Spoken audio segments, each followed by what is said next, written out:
Salam Salam Pancasila.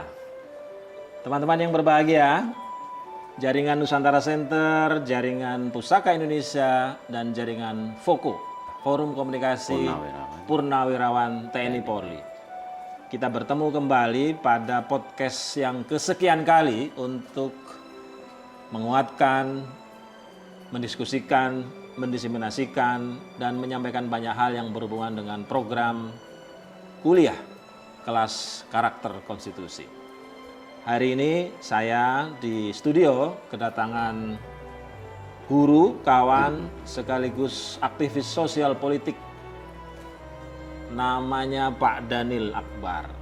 Nama yang luar biasa. Selamat datang Pak Daniel. Selamat datang. Terima kasih waktunya mau hadir di acara kami. Iya. Sore hari ini kita akan mendiskusikan satu tema yang sangat erat berhubungan dengan hal-hal yang sedang didiskusikan oleh banyak orang, yaitu postur Majelis Permusyawaratan Rakyat. Atau tema yang lebih fokus adalah bagaimana sih sebenarnya konstruksi lembaga tertinggi negara berdasarkan sila kerakyatan yang dipimpin oleh hikmah kebijaksanaan dalam permusyawaratan perwakilan. Sebagaimana yang kita tahu, MPR versi lama atau versi konstitusi lama adalah lembaga tertinggi di antara lembaga-lembaga negara yang lain. Lalu setelah reformasi, setelah amandemen, posisinya menjadi lembaga tinggi biasa sebagaimana lembaga tinggi negara yang lain. Tentu saja itu ada beberapa dampaknya, ada beberapa sisi negatif, atau mungkin juga nanti ada sisi positif yang nanti bisa disampaikan oleh Pak Daniel. Sekali lagi selamat datang dan ada beberapa pertanyaan yang mungkin nanti Pak Daniel bisa sampaikan ke kita berkenaan dengan isu-isu yang tadi itulah saya sampaikan di pengantar. Jadi begini Pak Daniel, sudah hampir 10 tahun para pemikir, para aktivis, para politisi yang percaya bahwa Pancasila dan konstitusi lama itu sesungguhnya tidak terlalu bermasalah, resah sekali terhadap hasil-hasil amandemen karena berakibat seperti yang sekarang kita rasakan.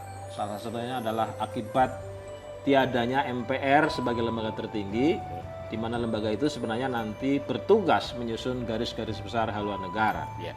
Akhir-akhir ini keinginan itu muncul kembali. Akhir-akhir ini beberapa kelompok sudah menyampaikan perlunya kita kembali ke posisi itu, dan kami ingin tahu pikiran-pikiran itu menurut Pak Daniel itu bagaimana? Silakan. Ya, Mas, terima kasih ini sudah diundang di podcast kita pada sore hari ini. Mengenai masalah amandemen, sebenarnya konstruksi yang dibangun di awal berdirinya Republik ini adalah sesuatu yang sudah benar, mendasar sekali. Karena Majelis Permusyawaratan Rakyat itu adalah satu lembaga kebangsaan sebetulnya. Di mana seluruh entitas yang ada di bangsa ini itu ada di dalamnya, menampung seluruh entitas yang ada di Republik ini, di dalam majelis itu. Nah, kemudian majelis itulah yang kemudian mengarahkan kepada seluruh perangkat-perangkat pemerintahan negara di bawahnya. Sehingga keterwakilan yang dimaksud di dalam sila keempat itu benar-benar memenuhi apa yang dikehendaki oleh Pancasila itu sendiri. Sementara kalau kita menelisik ke dalam sila keempat, kerakyatan yang dipimpin oleh hikmat kebijaksanaan dalam permusyawaratan perwakilan, kalau kita menggali ini kan, kalau bicara kerakyatan yang dipimpin oleh hikmat, sesungguhnya bangsa kita ini tidak dipimpin oleh manusia, tapi dipimpin oleh hikmat. Apa itu hikmat itu? Hikmat itu adalah satu pengetahuan yang diberikan oleh Tuhan kepada manusia.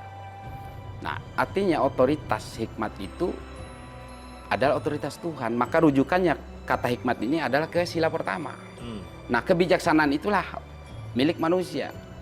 Sehingga ketika manusia itu memiliki hikmat di dalam dirinya, maka dia akan mempunyai kebijaksanaan di dalam mengeluarkan kebijakan, mengambil keputusan. Nah, inilah yang kemudian yang harus kita dorong, bahwa kesadaran kebangsaan kita ini adalah kesadaran yang benar-benar hadir dari dalam diri kita sendiri.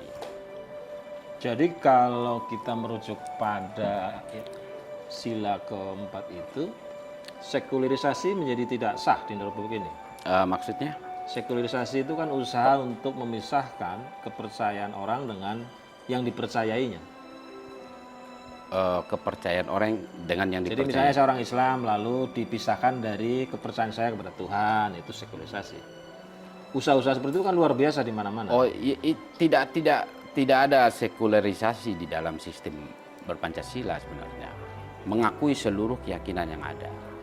Bukan, artinya kalau muncul gejala sekularisasi itu sebenarnya berlawanan dengan Pancasila. Berlawanan. Kalau menurut saya berlawanan. Karena otoritas atau yang paling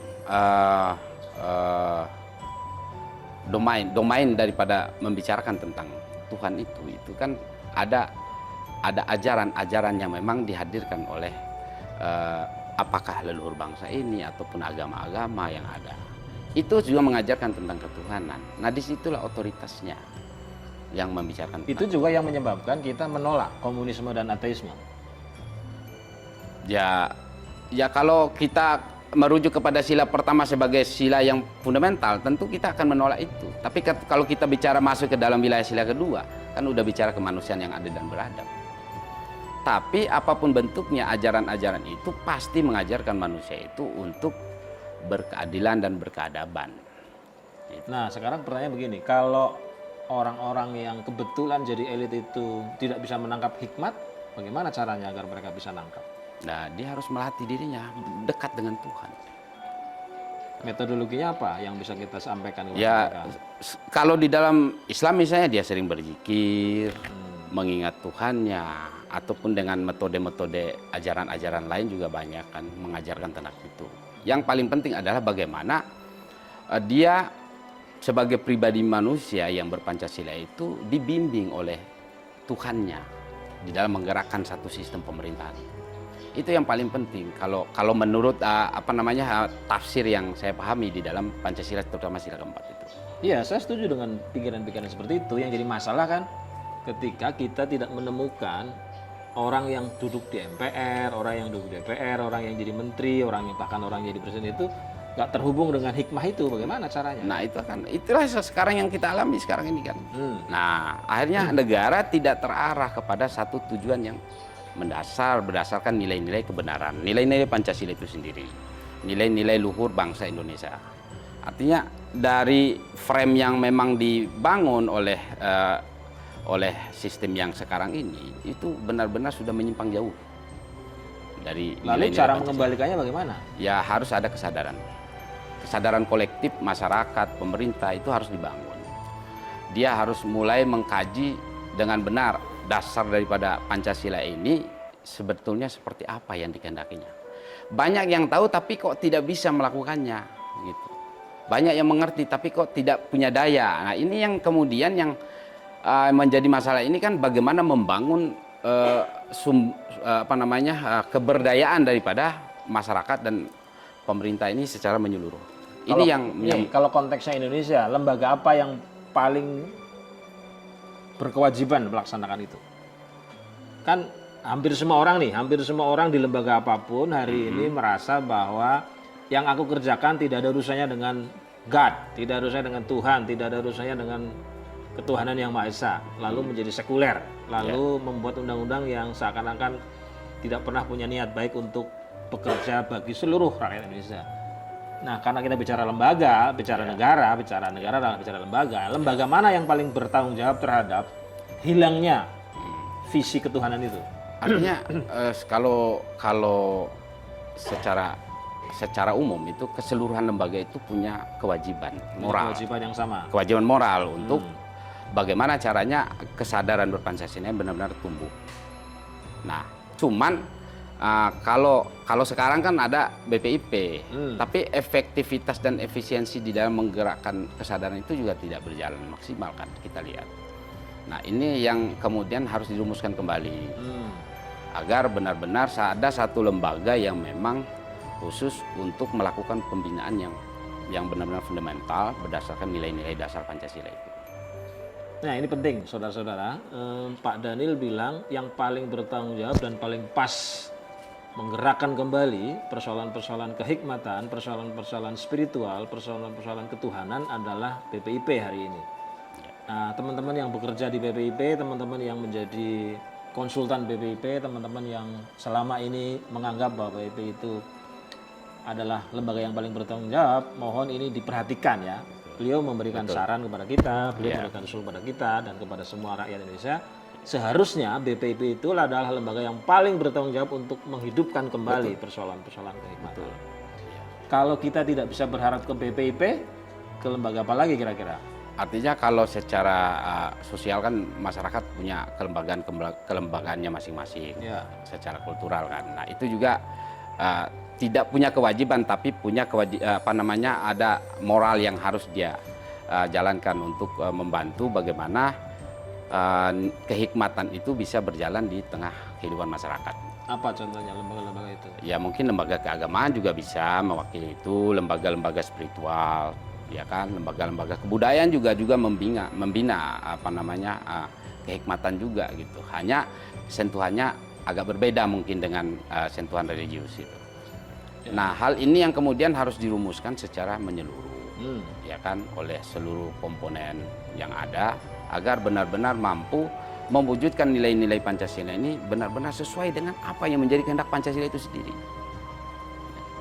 Saya kira menarik tuh. Jadi kita berharap lembaga-lembaga keagamaan apapun agama itu ikut serta di dalam menumbuh kembalikan, menumbuh kembangkan kepercayaan kepada hikmah, kepercayaan kepada hal-hal baik yang itu tumbuh dan lahir dari kepercayaan kita kepada Tuhan. Iya. Jadi agama itu harus masuk ke dalam wilayah esensialnya gitu kan. Kenapa selama ini lembaga-lembaga keagamaan seperti tidak bekerja di situ? Nah, inilah yang saya tidak mengerti kenapa lembaga keagamaan ini tidak bekerja untuk membangun kehikmatan itu gitu kan. Karena kalau bicara kehikmatan ini kan udah bicara wilayahnya udah masuk ke dalam wilayah yang jauh ke dalam gitu. Kalau bicara kemanusiaan itu udah kemanusiaannya itu. Itu. Artinya ada sentuhan nilai-nilai ilahiyah yang kemudian harus benar-benar mengikat dan melekat di dalam diri setiap manusia Indonesia yang berpancasila. Nah, iya, katakanlah misalnya gini, NU, Muhammadiyah, Hikmah Budi atau lembaga keagamaan apapun kok sepertinya tidak begitu semangat menggerakkan umatnya supaya menangkap hikmah itu kenapa? Ya ini saya bilang ini ada tren kapitalistik itu mempengaruhi juga kan.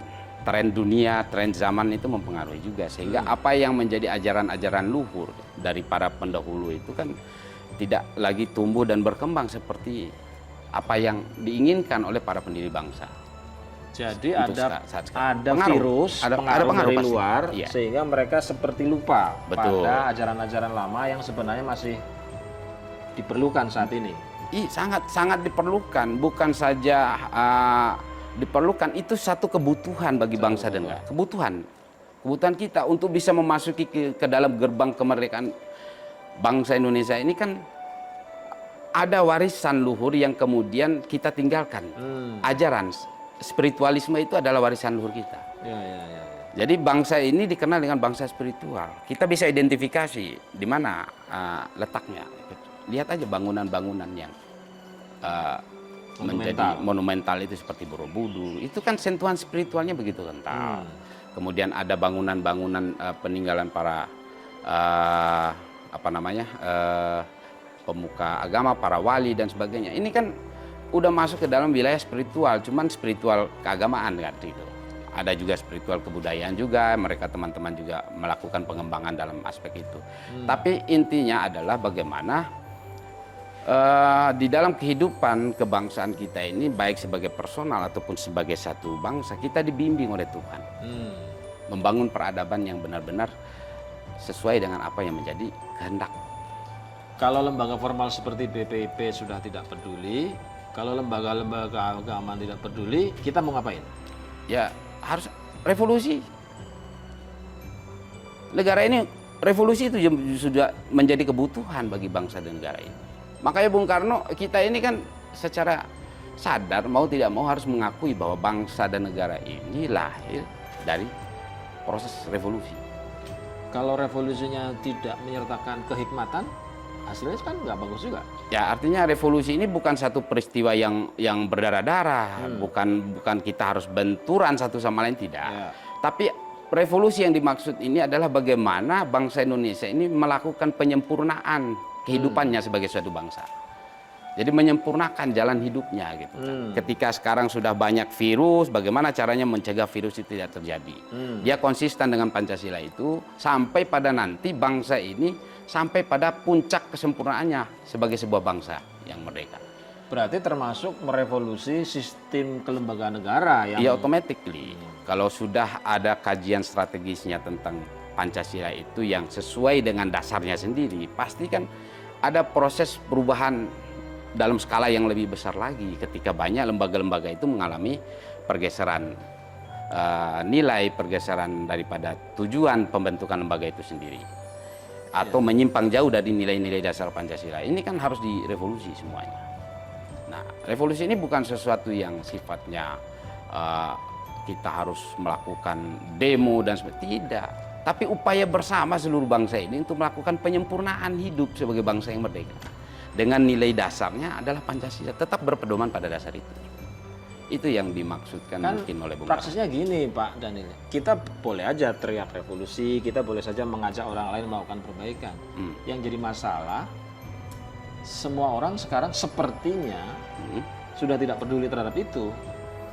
Mereka menganggap yang hari ini terjadi itu ya sesuatu yang biasa saja, dan bahkan mereka selalu bilang kami Pancasila juga gitu. Ya tidak masalah juga, karena proses pendewasaan di dalam kehidupan berbangsa bernegara itu pasti akan terjadi dinamika yang seperti ini. Tapi pada saatnya kelak ketika kesadaran itu tumbuh dengan begitu luasnya di dalam kehidupan sosial masyarakat ataupun di dalam sistem pemerintahan, mungkin akan lahir ada upaya itu untuk mengarah ke arah sana. Bagaimana perbaikan, bagaimana penyempurnaan daripada ekosistem kehidupan berbangsa dan bernegara kita. Kenapa Anda begitu yakin? Saya yakin karena revolusi ini belum selesai, kata Bung Karno. Kemudian ada semangat yang sekarang ini mulai menggeliatkan di kalangan teman-teman juga ingin melakukan penyempurnaan. Nah, cuman tingkat kesadarannya ini belum menyeluruh, belum utuh. Masih parsial kesadaran itu, di kelompok ini sadar. Ya. Tapi dengan sendirinya virus kesadaran ini ketika sudah menjalar gitu kan, pasti akan ada gerakan atau ada upaya bersama seluruh bangsa ini untuk melakukan perubahan yang fundamental untuk memperbaiki iklim. Berapa tahun kira-kira itu akan terjadi? Kalau kita mau hitung berdasarkan timetable lah, biar kita optimis nih. Ya, saya percaya bahwa dalam kondisi gelap itu, saya bilang bahwa bangsa ini dalam fase kegelapan. Banyak penggelapan terjadi di dalam sistem kehidupan berbangsa kita. Ketika Majelis Permusyawaratan Rakyat itu di breakdown, diturunkan, dijadikan sebagai lembaga tinggi, ini kan satu upaya penggelapan itu kan. Jadi bangsa ini kan berbeda dengan ketika Amerika mendirikan satu negara. Itu perbedaannya, Indonesia mendirikan bangsanya dulu baru negaranya dibentuk. Kalau Amerika kan tidak. Negaranya dulu yang didirikan baru bangsanya. Nggak tahu di mana kan, bangsa Indian kan itu. Nah itu ini orientasi daripada pendirian Amerika itu pasti arahnya penguasaan wilayah. Tapi kalau Indonesia ini tidak. Memang berdiri atas dasar yang benar-benar menghargai nilai-nilai kebangsaannya. Baru menciptakan satu perangkat alat yang disebut negara ini sebagai alat bagi seluruh bangsa ini untuk mencapai tujuan kemerdekaan dan cita-cita kemerdekaannya. Jadi negara ini kan organisasi yang harus menggerakkan kehidupan berbangsa ini untuk mencapai tujuan dan cita-cita kemerdekaannya. Tapi ketika terjadi penyimpangan yang begitu rupa dalam kehidupan kita sekarang ini, kehidupan bernegara ya umumnya ini, nah ini yang kemudian yang bisa melakukan perubahan itu ya struktur sosial yang paling bawah, yang paling mungkin. Karena yang elit ini kan sudah menikmati indahnya itu. Orang kalau sudah menikmati kenyamanan, menikmati segala fasilitas, mana mau mereka memikirkan untuk kepentingannya lebih besar.